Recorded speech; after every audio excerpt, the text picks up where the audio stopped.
Hi, welcome to the You Can Quit Smoking podcast, where we go over stories of success with overcoming smoking addiction. Many people have moved through this radical transformation and use smoking as an opportunity for inner growth with deeper self-awareness and a greater capacity for compassion. So many have done it, and you can quit smoking too.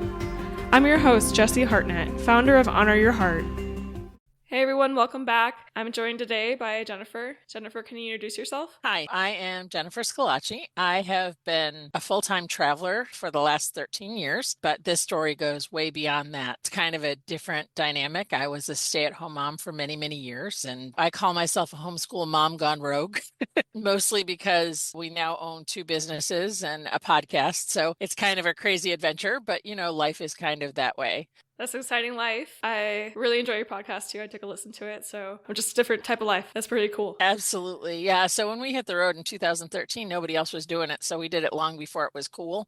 Um, Yep. But Trendsetters. yeah, for something like that. But we didn't actually become like influencers or anything. We've seen lots of people come and go, but we're not here to talk about my travel life. That's just part of my life. And so, Yeah. So let's jump into smoking. What's your story with smoking? I smoked all through high school and into college. And then I quit for a little while when I got pregnant with my first child. And so that was easy. But then to take the weight back off, I jumped right back to smoking right after I had her. And so I don't know that I quit at that point. And I think lots of us do that, right? And I went on a medication back then. She's 30, so it's been a couple days. But Depo-Provera was pretty dangerous stuff back then because you could get a 50 to 80 pound weight gain. And of course I did. And so it's the same 70 pounds that I still have a hard time keeping off on a regular basis. So I got pregnant with my second one 5 years later. So I smoked for all 5 of those years. And I found out I was pregnant with Justin. And so I quit again. Back then, there were nicotine patches. And so I would do some of those just to take the edge off. But I got done and I was going to go back to smoking right after the baby was born. It's kind of a funny dynamic. There's one thing I hate more than anything else, and that's throwing up. And so I picked up a cigarette shortly after he was 6 weeks old. And I'm like, okay, I'm going to start getting this baby weight off. I'll go back to smoking. I'll start working out. It'll be fine. And I threw up.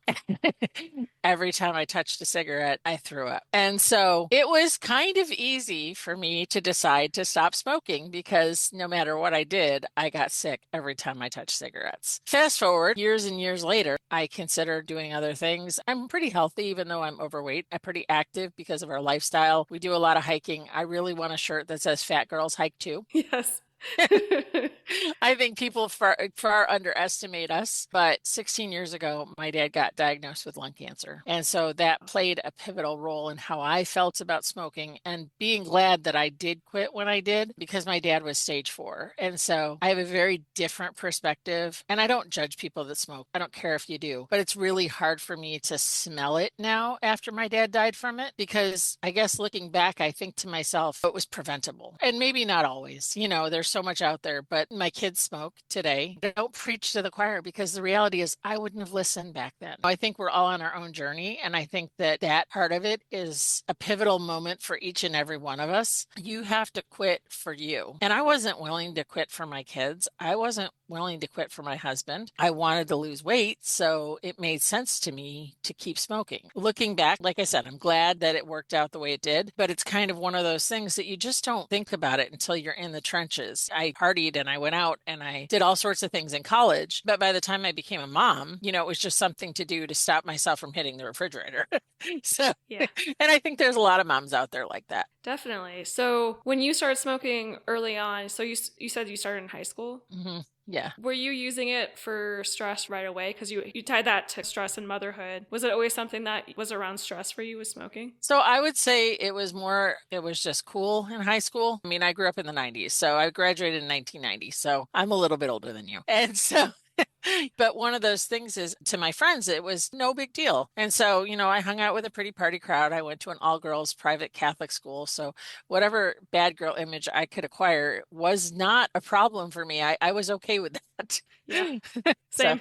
So it was fine back then. And then as I got married, I married a Marine. I was home for a semester because my dad had lost his job. So there was definitely some stress there, but I was living at home. He came home to visit one weekend. We weren't dating. I actually hadn't seen him in a couple years. I had actually broken up with him previously, and he came home within 90 days. I was married and moving to Camp Lejeune, North Carolina. I was driving by cotton fields that I thought were marshmallows. That's a true statement. I had no idea what those looked like at that time. And so he said, "Look, honey, there's marshmallow plants." And I was like, "Oh, where?" We were knee deep in the area of North Carolina where smoking was so much cheaper than where we grew up. We both grew up in upstate New York. I mean, I was just up there a couple weeks ago and cigarettes are $17 a pack. It's insane. And so it was one of those things that it was just part of my life. Moving was definitely stressful. I had left everything behind. And so I'm now married to this guy that I've known for about a year and 90 days total. And we're going to have a baby and we're making decisions that are crazy. And so that period of time where I quit, I would sometimes sneak one because, you do. And he'd come home and say, "Well, you smell like smoke. Why do you smell like smoke? I thought you quit." You have to hide it. And I think culturally, as things have changed, I think that's still true today. A lot of people don't want to talk about the fact that they're smokers because there's a stigma to it, right? I have friends and family that still smoke. I'm 53 and I know viewers can't see the camera, but I don't feel like I'm bloated in wrinkles. I think that there's a lot of health effects that come long term with long term smoking that none of us actually consider way back then. The reality is if I hadn't thrown up that day and consecutively every time I touched a cigarette, I would have gone back, just like a lot of people. Wow. I wonder what was happening there. Because I kind of got an aversion to cigarette smoke when I was pregnant. It was harder for me to be around secondhand smoke. I'm just wondering if something like changed with the pregnancy, like what would have made that difference? Or just the break that you had, and your body was like, no, we're not going back to this. Right. Well, my first one was a girl and my second one was a boy. So that's the only identifying mark that could say this is what made it happen. But I was nursing Justin. And so I nursed all my kids. And what that does to your kids, even smoking, I knew the risks and I was still willing to take them. That being said, it's one of those things you don't think about till much, much later, looking back. And we were a young military family. When I gave it up, my husband was maybe a sergeant in the Marine Corps, single income family. So, I mean, part of it could have been financial if we were really looking at it. But what I started doing was every time I wanted to smoke a pack of cigarettes, at that point, I grabbed a wine bottle and I filled it with money. So every time I went to go buy a pack of cigarettes, I'd put $4 in the jar or whatever. And like the first 3 months, we bought a zoo pass off of that. The things that you don't think about is how much money you can save. My son is like, "Well, I don't smoke cigarettes, I vape." And that kills me too, because I know that's not any better. In fact, in a lot of cases, the studies are showing that it's far, far worse long term. We've done all the studies. And as a homeschool mom, I've studied smoking in ways that you go to health class in high school. My kids get like deep dive in some of that stuff. And so they almost know too much. But my mom survived cancer 5 times now. My dad died of lung cancer. My mom's still around. She actually has half a lung and she lost it about 2 years ago. And she got lung cancer and she finally quit. And when I say finally quit, I mean, after my dad died, she did not quit. She said she quit, but she didn't quit. She's lived with us for a little while. And she'd walk in the house and you'd feel the waft of smoke come in with her. She finally quit 6 years ago. So by the time she quit, she got lung cancer. Hers could be removed with surgery. So she's been very fortunate. And she's in her 70s. But it's a testament to the fact that if you do quit, your body can start healing too. Yes. And have you seen that in yourself? Oh, for sure. What was your experience? We hike. We'll go hike miles. I couldn't do that if I was a smoker. And I mean, I'm overweight. So the reality is if I was smoking, there's so many other things. I have no medical conditions at 53 that I worry about. I don't have a heart issue. I don't have high blood pressure. And so all of those things are accentuated when you're smoking too. And so those are things that I'm grateful that I don't have because we have 7 kids. And so our oldest is 30, but my youngest is 13. And so I'd like to be around a long time for all of them, not just the oldest ones. That's great. That's so much to be motivated by. And I want to talk more about that too with your pregnancies. When you were quitting in that time, what did that look like? Were you able to just stop cold turkey? Or you said that you had a few sneakies, understandable, but I'm wondering what changed during that time that you were motivated. I mean, obviously you want your child to be healthy, but like when those patterns would come up, those stressful patterns, which a lot of women do experience in pregnancy, you might have more stress. And so I'm wondering what tactics you developed during those times to handle stress, to not smoke. I actually chewed a bunch of pencils back when pencils were actually made out of wood. Yep. No, you could easily find me with a zip tie that I would fidget with or something like that, a milk ring. It sounds crazy, but they didn't have fidget toys back then, so it wasn't easy to navigate some of that because I think one of the things you miss the most is having something in your hands. And so just something to mess with. And so I would carry a pencil a lot of times, and I stopped doing that when my daughter started eating erasers. Just little things, really. I started crocheting back then. It was something I'd learned. So instead of, picking up a cigarette, I'd pick up the Afghan that I was working on that took me 3 years to make. But it was do a row instead of, smoke a cigarette. It wasn't fast. The minute you have to sneak out to do something, it's not something you should be doing. But I also always stepped outside even when I was a smoker because I grew up in a household with two parents that smoked. I had strep throat all the time. I was sick all the time. And for years, I thought it was just because I lived in upstate New York growing up and, it was just cold and it was rainy. And then I got married and I stopped getting sick all the time after I quit smoking. And so I didn't get the ear infections. I didn't get strep throat. It was fascinating to me how much healthier I became, not right away, probably within the first 2 years, how much it didn't hurt to breathe, how much you lost the cough. Because you have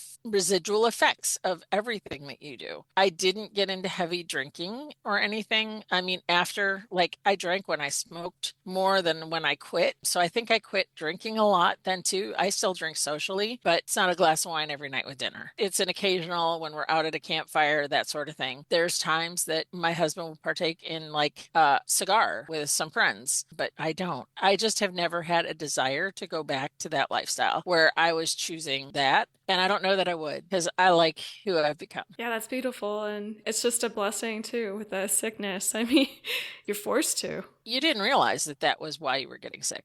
I remember years and years of just fighting strep throat. Everybody was like, oh, no, it's just your immune system. It's whatever. And then, so Frank being a Marine, we were stationed in North Carolina for the first 3 years. And then he went to Okinawa for a year. So I stayed in North Carolina. And then we went to Kentucky. And that's when I had my son. And I was at the hospital like every couple of weeks between those pregnancies, just for something, an ear infection. My throat hurt. Strep throat I probably got it 7 or 8 times a year. And it's just unheard of to get it that much. So I'd have to take penicillin and I started being resistant to penicillin because I had to take it so much. It's one of those things that you just don't realize until you look back. And it wasn't until probably 10 years ago that I went, I don't think I've had strep throat in like 5 years. And I was just astonished that how different that looked in real life. Yeah, there can be some really unexpected gains that it's hard to make that connection until you get to the other side. I think that's why quitting is so hard because you don't know how great it's going to be until you do it and you look back. And it's not easy. It's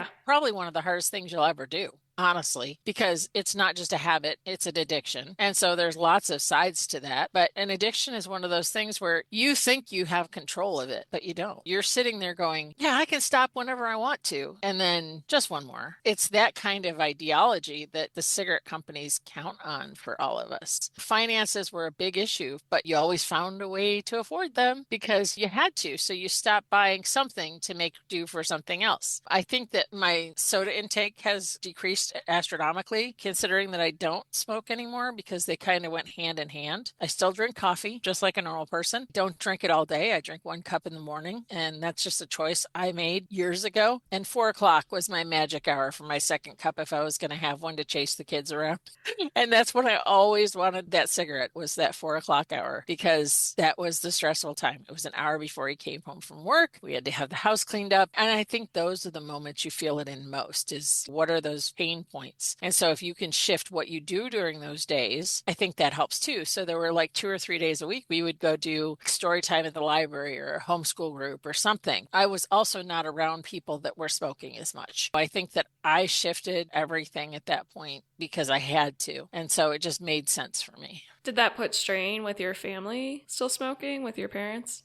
Well, I mean, I guess in some ways that was great that we were so far away from them as a Marine Corps family. So my parents were still up in upstate New York, and then they moved to North Carolina, but they were still an hour and a half from us. But yes, when we came home, so after that station, we went to California and then came back to North Carolina. We were almost 2 hours from them. And yeah, my parents both still smoked. And at that point, they smoked in the house, and 100%. That was stressful because of a lot of reasons, actually. I hated bringing the kids around it. Now knowing that I was not smoking, by then I I had already started seeing how much healthier I was, how less sick I was. I maybe didn't realize that it was such a big difference at that point, but I did know it, if that makes sense. And then every Sunday night when we would come home, how much more work it was because I had to go clean all of the clothes I had brought with me because they all smelled like smoke. And the problem with that for me by that time was the fact that I could not stand the smell of it. And so I think that once I got sick off of it, my whole mindset shifted.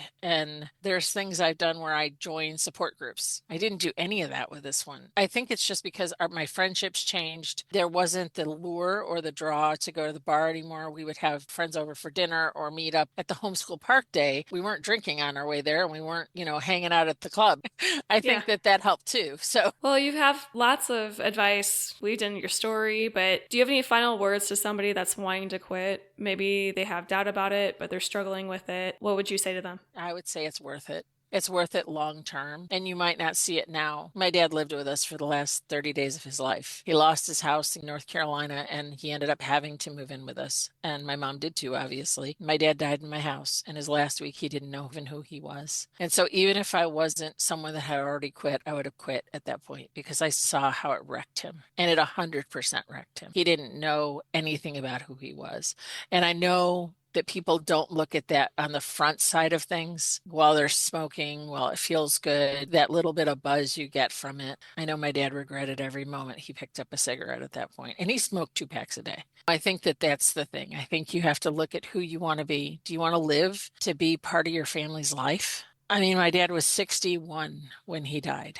Wow. So he was so young. There's so much he didn't do. He didn't retire. He didn't live this lifestyle. And back then, I didn't want to be a full-time RVer. And so, like when I say that, I didn't want to live the life we live. But my dad never even got the chance to. Those things are really big things. And I think people are getting younger and younger every year that die of cancer. And we just don't realize the impact that smoking has on our bodies and on our minds and on just everything. People die of heart conditions related to smoking. And yeah, you could die from anything. I mean, that's the reality, right? But why take an extra risk at this point? That's a very hard thing to go through. Yeah. Thank you for sharing that with us. That's heavy, and you don't realize it because when we're young, we think we're invincible, but choices really do catch up with us sooner or later. Well, and my mom is living proof that you can survive breast cancer surgery. And then she had another cancer that she had, and then she had lung cancer, and they cut out half of her lung. So now she's out in California still because she decided to stay there in the desert where she can breathe really easily because it's easier to breathe in less humid climate. But none of us are there now. 3 out of 7 of my kids have settled in Texas. 1 is in North Carolina, and then 3 still travel with us. But that means that we're not in California with her most of the time. We own a business in the RV industry, so we travel from rally to rally to rally. And the reality is right now, we're not going to California because the rallies, we have to be in Tampa for this winter for our business. That's 3,000 miles from one side to the other. So for my birthday, she said, "What do you want for your birthday?" And I said, "Let me come see you in October." And so just recently, I got to go see my mom, and it was a whirlwind. I flew on a Tuesday morning, crack of dawn, and then I flew back on a red eye Friday night. And it was right before the government shutdown was kind of in full effect. Oh, yeah. Oh, it was nuts. And so the air traffic controllers in California were saying they weren't coming to work on Tuesday. And I'm like, I have got to make that flight. But the reality is with her not smoking, she actually started saving for that trip 2 years ago. She paid cash for it, but it's a birthday present. And so the one thing you can never get back is time. And so we live like that on a regular basis. Smoking will shorten your time with the people you love the most. And so whether that's your kids or your parents or your spouse or your partner or your dog, even that, I can't tell you how many dogs we had die of cancer when I was a kid. And you don't even think about it until it's later. Yeah, it really creates distance and strain on relationships. I felt that when I was smoking, it was like, it only affects me. It's nobody else's business. Right. That wasn't true at all. I think it's important to consider what kind of distance it's going to make in your life. So for sure. Absolutely. I do want to talk more about your podcast and your work. We own a company called RV Roofing Solutions. We're a nationwide RV roofing company that has installers all over the country that go to the customer. We acquired the company. My business partner very unexpectedly passed away last summer. most of the company had already been written over to me. It was supposed to actually transfer in January 2025, and it just happened a little sooner than we expected. We would have had 70% of the company, and he would have retained 30%. We are a nationwide RV roofing company, like I mentioned, and so we do maintenance-free roofing systems. And so as if that wasn't enough in my pocket, 2.5 years ago, my friend Doug and I were at a campfire, and Doug had a company called Learn to RV. Now, it was just an old blog, basically WordPress site with lots and lots and lots of ads, but great information. And so I said to Doug, I said, if you ever decide to part with that, can I buy it from you? He waited 2 years to say yes, but in March of 2025, we became the owners of Learn to RV. And it's just a blog. It's not a WordPress site anymore. It's actually refaced and looks really pretty. And if you want to check it out, you can go to www.learn2rv.com. And there's everything from dreamers to doers on that site. We put up a blog at least 3 or 4 a week. And so there's constantly new content coming out. And then, as if my life wasn't busy enough this summer, I had a friend that came to me and said, hey, you should start a podcast. And I said, no, we should not. Just a little prodding. And I said, okay, we had actually a famous podcaster lined up to take over, but she only wanted to do it for like the first 6 months. And I was like, well, that's crazy. If we're going to do this, it's got to be like somebody that's going to be around. That's what podcasts are. It's relational. And so everything we do is relational, right? So I was like, well, okay. So I'm driving through South Dakota, and my friend Jen Aggio is one of my podcast co-hosts. So there's 3 of us. I had dinner with her, and she said, in my previous life, I used to be a videographer. And I was like, what? And so a couple weeks later, I was with my friend Tasha. Tasha is actually a copywriter by trade. She works a regular 9 to 5. So when we record, it's off her hours. But she was a radio DJ for 2.5 years. And I'm like, you know what? We really could do this. So we banked 5 episodes and launched them all in Hershey out of the RV show. And so Learn to RV, the podcast, was born. And that's the website title too. It's www.learn2rvthepodcast.com. We have a Patreon channel where some of the things drop free a week early, and then pay for it to see the next episode a whole week early there. It's just been a lot of fun. It's definitely a lot of work. Anybody that doesn't podcast doesn't have any idea how much extra effort goes into that. I'm grateful there's 3 of us. You do it solo. So yeah, you got a dream team. Yeah. It's a great show. It shows the amount of effort and attention that goes into it. Well, thanks. I appreciate that. We love doing it. Well, right on. I just want to thank you so much for coming on here and sharing a piece of your story. There's a lot of great advice in there and just experience and wisdom. And I just appreciate you being vulnerable. Well, thanks. It's one of those things that I think that life's hard, pick up the pieces and go on. But the reality is if you don't have to make a bigger wake as you're going through it, it really makes for a nicer ride. Yes, wise words. Thank you. Yeah, I just want to say I appreciate you coming on, and take care, everyone. We'll see you next week. Thanks so much. Before we go, if you are a pregnant mom who is currently struggling with smoking, I want you to know about a completely free, supportive resource I created just for you, the Heart Within Sponsorship. This community is a safe space to navigate the stress of pregnancy while maintaining a smoke-free journey. It offers emotional resources and connects you with other moms who understand what you've been going through. You don't have to do this alone. Find out more and join this free community today at honoryourheart.net. I'll see you in the next episode.